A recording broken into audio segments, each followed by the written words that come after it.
আসসালামু আলাইকুম। তো আমি এখন স্টেপ ডাউন সেকশন নিয়ে একটু কথা বলবো। দেখি আমাদের এটা হচ্ছে আমাদের স্টেপ ডাউন সার্কিট আর কি। তো আমরা প্রথমে ডিসি ইন থেকে আমাদের ফাইন স্যার তো বুঝাইছে যে ডিসি ইন কিভাবে ভোল্টেজটা এখানে আসে। মূলত আমাদের যে সিএলআর এই ভোল্টেজটা হচ্ছে বিন লেখা থাকে, এসআরসি লেখা থাকে বা পাওয়ার ব্যাট আউট এরকম লেখা থাকে, ঠিক আছে। তো এখান থেকে আমাদের প্রথমে আইসি ইনপুট ভোল্টেজ ঢুকে যায়, অর্থাৎ স্টেপ ডাউন আইসির ইনপুট ভোল্টেজ বিন ভোল্টেজ ঢুকে 1 নম্বর চেক আমাদের।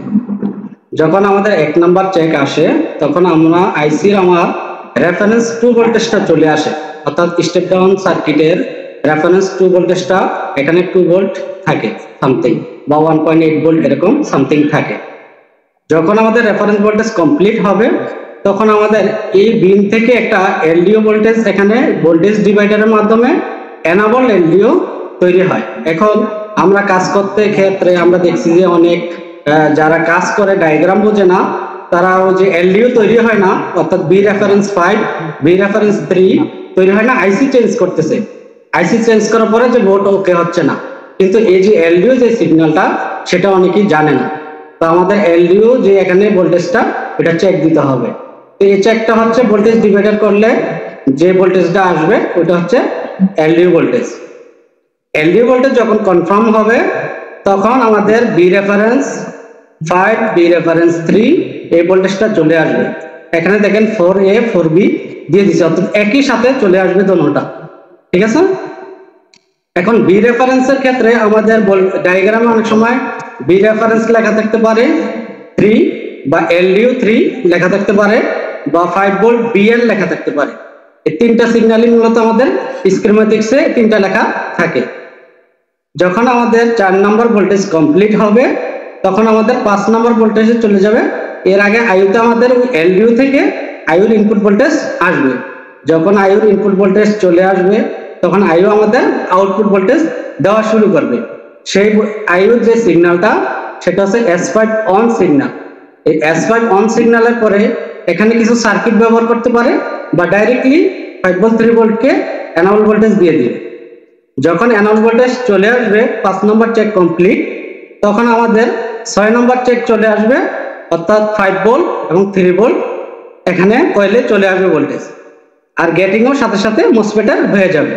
এখন অনেক সময় আমরা 5 ভোল্ট স্টেপ ডাউন সার্কিটে দেখি যে অলওয়েজ 5 ভোল্ট থাকে, অলওয়েজ 3 ভোল্ট থাকে, তারপরে আবার অনেক সময় দেখি যে 5 ভোল্ট আগে আসে 3 ভোল্ট পরে আসে, আবার অনেক সময় দেখি 3 ভোল্ট আগে আসে 5 ভোল্ট পরে আসে, অর্থাৎ সুইচ দেওয়ার পরে। তো এখানে আমাদের কি লেখা থাকে 3.3 ভোল্ট অলওয়েজ বা 3.3 ভোল্ট পিসিইউ, তারপরে 3.3 ভোল্ট বিএস। যখন আমরা দেখবো যে বিএস লেখা আছে তখন বুঝবো যে ভোল্টেজ সুইচ হওয়ার পরে আমাদের 5 ভোল্ট এবং 3 ভোল্ট কয়েলে আসবে। আর যখন পিসিইউ লেখা থাকবে বা অলওয়েজ লেখা থাকবে বা অক্সিলারি লেখা থাকবে তখন বুঝবো যে আমরা সাথে সাথে ভোল্টেজ চলে আসবে। যখন আমাদের কয়েলে ভোল্টেজ চলে আসবে তখন আমাদের ফুল স্টেপ ডাউন সার্কিট কমপ্লিট।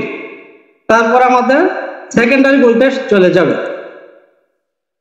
অর্থাৎ সেকেন্ডারি ভোল্টেজের ভিতরে আমরা কি করছি যে দুইটা মসফেট ব্যবহার করে, আগের যে বোর্ডগুলো আছে first generation, second generation, third generation বা ডুয়েল কোর কোর ওগুলাতে আমাদের মসফেট ব্যবহার করে। আর যদি আপনার যে 5th জেনারেশন পরে যে ল্যাপটপগুলা সেগুলোতে মূলত আমাদের 14 পিনের একটা আইসি ব্যবহার করে, সেটা দিয়ে কাজ করে। তো আমাদের 5 ভোল্ট পিসিইউ এই ভোল্টেজটা চলে আসবে, এখানে 3 ভোল্ট পিসিইউ এই ভোল্টেজটা চলে আসবে।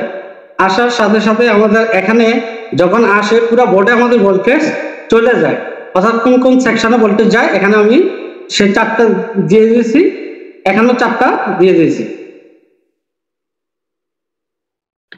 তারপর আমাদের 5 ভোল্ট সার্জ তৈরি হয়। এই সেকেন্ডারি মসফেটের আপনার 9 ভোল্ট থেকে 13 ভোল্ট এটাকে সুইচিং করে। সুইচিং করার পরে 5 ভোল্ট সার্জ এবং 3 ভোল্ট সার্জ চলে আসে। আসার পরে এই ভোল্টেজগুলো আবার আমাদের প্রত্যেকটা আইসিতে চলে যায়।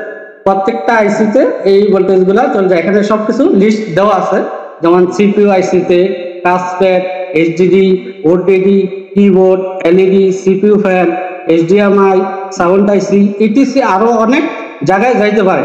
তা আমরা এখানে সংক্ষিপ্ত কিছু লিখে দিলাম।